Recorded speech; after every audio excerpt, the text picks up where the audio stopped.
Halo, apa kabar? Saatnya Anda menyimak berita Medan bersama saya, Auriga Agustina. Sejumlah berita menarik akan kami sajikan untuk Anda. Berikut 3 berita utama hari ini. Polisi periksa beberapa orang saksi terkait kasus meninggalnya siswi jurusan pramugari yang tewas di asrama di Kota Medan. Angin kencang Kabupaten Labuhan Batu mengakibatkan atap rumah terbang. Debat pertama calon gubernur Sumatera Utara telah berlangsung. Dua pasangan calon gubernur beradu visi misi.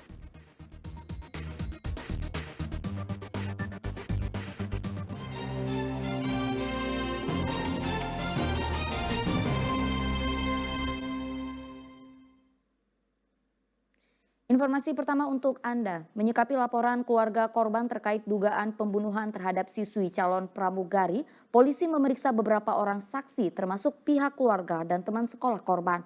Pihak keluarga membantah kalau dugaan kematian korban karena sakit kepala.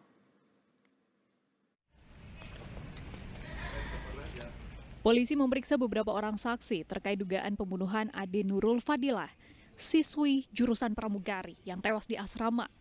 Rabu sore polisi memeriksa pihak keluarga dan sekolah lembaga pendidikan pramugari di Kota Medan. Pemeriksaan dilakukan dari mulai pagi hingga sore. Dari pemeriksaan pihak keluarga korban, polisi mempertanyakan kondisi korban beberapa jam sebelum kematian korban pada 1 Oktober kemarin. Pihak kepolisian juga memeriksa dewan guru dan 7 orang rekan korban yang sekelas maupun seasrama dengan korban. Untuk kepentingan penyidikan, polisi akan berkoordinasi dengan pihak keluarga, manakala pihak keluarga juga mendukung proses itu, tentu dalam waktu dekat kita akan melakukan langkah-langkah ekshumasi. Dan saat ini juga dari Direktorat Reserse Kriminal Umum sudah berkoordinasi dengan pihak Rumah Sakit Bayangkara. Kita tunggu proses yang masih terus berjalan. Keluarga korban membantah kalau kematian korban disebabkan karena sakit kepala.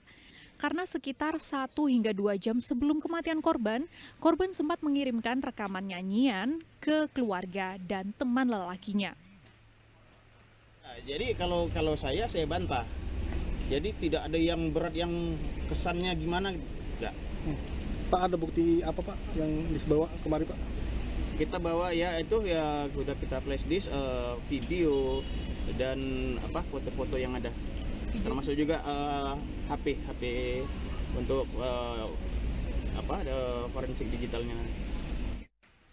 Rencananya untuk memperkuat hasil penyelidikan, polisi selanjutnya akan berkoordinasi pada pihak keluarga dengan melakukan ekshumasi dalam waktu dekat. Muhammad Hamdani melaporkan dari Medan.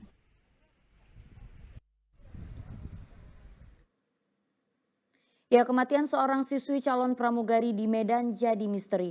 Keluarga mengaku pada jasad siswi sekolah penerbangan yang meninggal dunia 1 Oktober lalu ditemukan bekas penganiayaan. Polisi pun mengabulkan permintaan ekshumasi terhadap jenazah korban.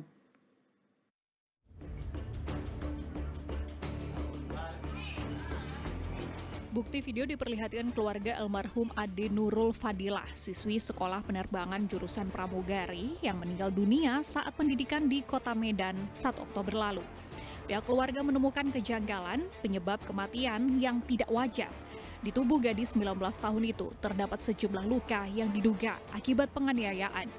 Keluarga pun meminta ekshumasi terhadap jenazah korban. Tidak kekerasan atas dari korban, dari keluarga klien kita, gitu. Karena kita duga kematian itu tidak wajar, gitu. Makanya kita coba ajukan untuk memastikannya, nanti kan akan ada otopsi, kan? Karena sejak kematian tidak pernah ada otopsi dan segala macamnya, jadi kita nggak tahu nih. Sementara kita lihat tanda-tandanya, kita menduga ada kekerasan, karena di sini ada lebam mayat. Di sini ada kukunya biru semua. Menanggapi laporan keluarga korban, polisi menyatakan akan memanggil pihak sekolah. Polisi juga mengabulkan permintaan ekshumasi terhadap jenazah korban. Tentu untuk kepentingan penyidikan, atas permintaan keluarga korban, apalagi seperti itu, kenapa tidak kita untuk melakukan langkah ekshumasi sebagai pembuktian dalam langkah proses penyidikan. Sementara pihak sekolah mengaku akan kooperatif. Mereka juga menjelaskan kronologi kejadian. Di situ kan pada malam hari tidak ada aktivitas, jadi satu tinggal di asrama itu, yang mereka bisa bercerita lah tebak-tebakan. Jadi tiba-tiba almarhum ini kepalanya sakit, dan dari keterangan dari teman-temannya juga, almarhum ini sering mengeluhkan sakit kepala dan juga mengkonsumsi obat sakit kepala. Ade Nurul Fadilah baru 2 bulan menjalani pendidikan calon pramugari. Sebelum meninggal dunia, korban ditemukan tidak sadarkan diri di ruangan asrama. Muhammad Hamdani melaporkan dari Medan.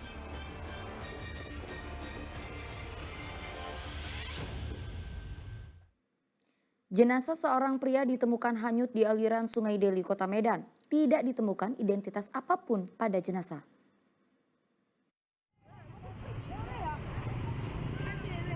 Jasad seorang pria ditemukan warga di Sungai Deli, Jalan Inspeksi Lingkungan Kecamatan Medan Labuhan, Kota Medan, Rabu lalu.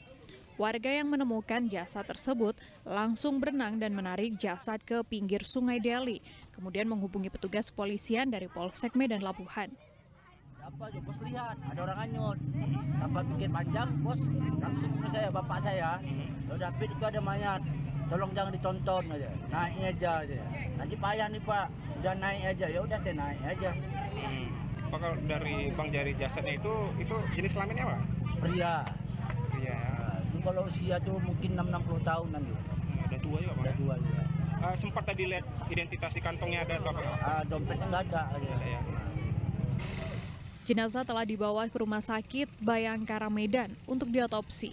Bagi warga yang merasa kehilangan anggota keluarganya, diminta untuk melaporkan ke petugas kepolisian terdekat. Muhammad Hamdani melaporkan dari Medan. Selanjutnya, cuaca ekstrim dan angin kencang di Kelurahan Bakaran Batu, Kabupaten Labuhan Batu mengakibatkan atap rumah terbang. Angin yang sangat kencang disertai hujan deras melanda kawasan Kelurahan Bakaran Batu, Kecamatan Rantau Selatan, Kabupaten Labuhan Batu. Kencangnya angin bahkan menerbangkan atap rumah semi permanen milik warga di pinggir jalan desa. Kencangnya angin dan hujan pada Rabu sore juga mengakibatkan pohon tumbang di kawasan kota. Beberapa rumah juga mengalami kerusakan ringan akibat kencangnya angin. Beberapa titik yaitu di Kelurahan Perdamaian Cigambar ada warga masyarakat kita 2 rumah korban dari angin puting beliung, dan satu lagi di belakang asrama haji 1 rumah atap rumahnya terbang, sehingga kita berupaya untuk melihat di lapangan bagaimana situasi dan kondisi. Informasi lainnya, seekor ular piton berukuran besar dan panjang yang diduga usai memakan babi hutan ditangkap warga di sekitar Sungai Selingsing, Kabupaten Asahan. Ular dijauhkan dari pemukiman agar tak ada membahayakan warga sekitar. Ini guys, ada ular sawah guys. Warga menemukan ular piton yang bergerak usai memakan hewan yang diduga babi hutan.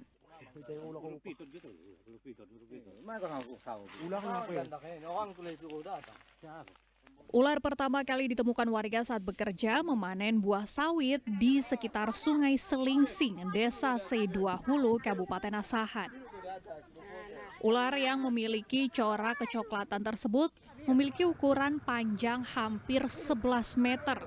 Agar tidak membahayakan warga, ular piton kemudian dievakuasi dalam kondisi hidup dengan menggunakan perahu dan becak motor. 11 meter, karena masyarakat saya pun tidak menduga bahwa akan mereka bertemu dengan ular tersebut, karena mereka mau bekerja menumbang pohon sagu. Jadi setelah itu mereka melihat bahwa dalam hal itu ular itu panjang tapi perutnya besar, memakan seekor hewan lah. Makan pada hal itu ya. Makan hewan apa? Makan hewan, kalau dugaan kami itu hewan babi. Dari penemuan tersebut, warga diminta lebih berhati-hati ketika berada di lahan kebun kelapa sawit untuk memanen hasil buah. Muhammad Hamdani melaporkan dari Kabupaten Asahan.